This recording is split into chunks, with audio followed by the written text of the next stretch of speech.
The witness understood.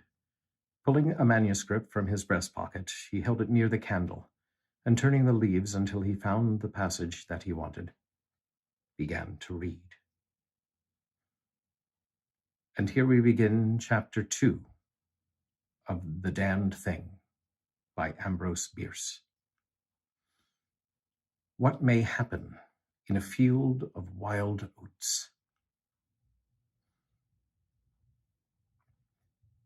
The sun had hardly risen when we left the house. We were looking for quail, each with a shotgun, but we had only one dog. Morgan said that our best ground was beyond a certain ridge that he pointed out, and we crossed it by a trail through the chaparral. On the other side was comparatively level ground, thickly covered with wild oats. As we emerged from the chaparral, Morgan was but a few yards in advance. Suddenly we heard, at a little distance to our right and partly in front, a noise as of some animal thrashing about in the bushes, which we could see were violently agitated. "We've started a deer," I said. "I wish we had brought a rifle."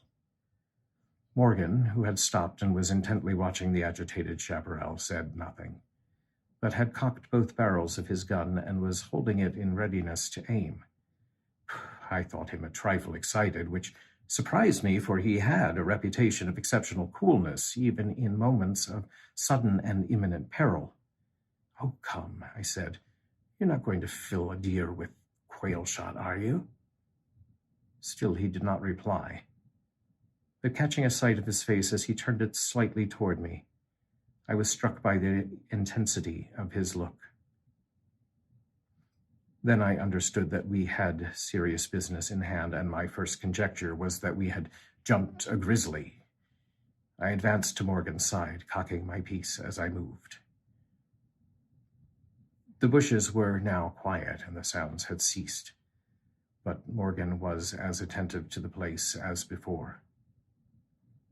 "What is it? What the devil is it?" I asked. "The damned thing," he replied, without turning his head. His voice was husky and unnatural. He trembled visibly.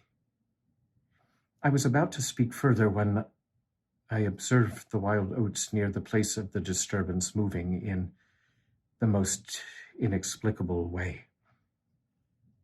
I can hardly describe it. It seemed as if stirred by a streak of wind which not only bent it but pressed it down, crushed it so that it did not rise. And this movement was slowly prolonging itself directly toward us.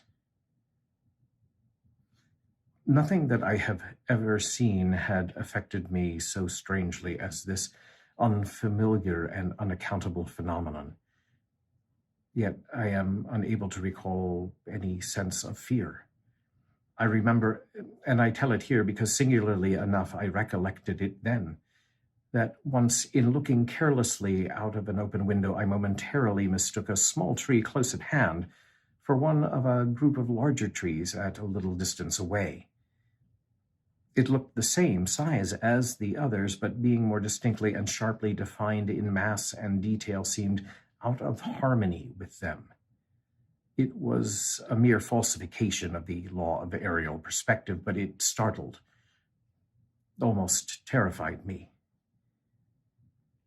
We so rely upon the orderly operation of familiar natural laws that any seeming suspension of them is noted as a menace to our safety, a warning of unthinkable calamity. So now the apparently causeless movement of the herbage with the slow, undeviating approach of the line of disturbance were distinctly disquieting. My companion appeared actually frightened, and I could hardly credit my senses when I saw him suddenly throw his gun to his shoulder and fire both barrels at the agitated grain.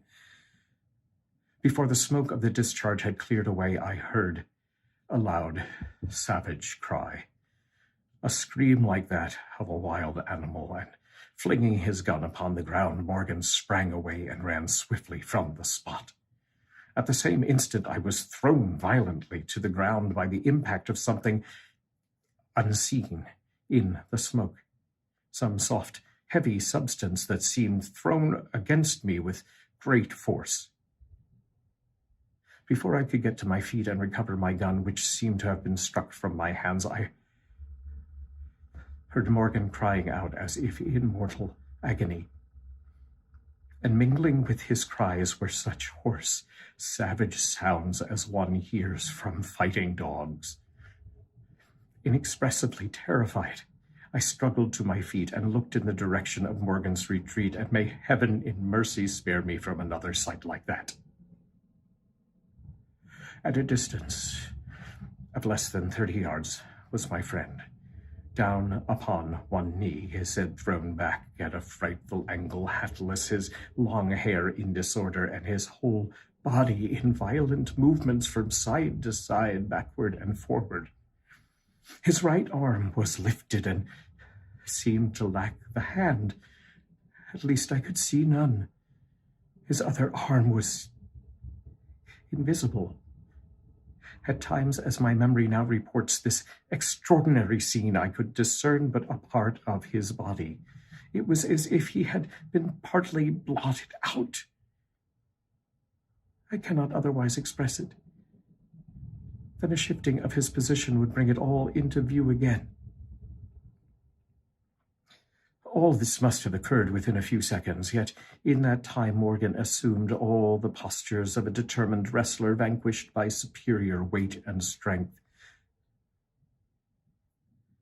I saw nothing but him, and him not always distinctly. During the entire incident, his shouts and curses were heard as if through an enveloping uproar of such sounds of rage and fury as I have never heard from the throat of man or brute. For a moment only, I stood irresolute. Then, throwing my gun down, I ran forward to my friend's assistance. I had a vague belief that he was suffering from a fit or some form of convulsion. Before I could reach his side, he was down and quiet. All sounds had ceased. But with a feeling of such terror as even these awful events had not inspired, I now saw again the mysterious movement of the wild oats, prolonging itself from the trampled area about the prostrate man toward the edge of a wood. It was only when it had reached the wood that I was able to withdraw my eyes and look at my companion.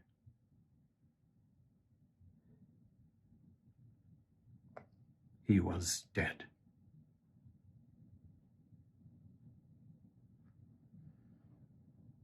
And there ends Chapter 2 of The Damned Thing by Ambrose Bierce. Tune in tomorrow for Chapter 3. See you then.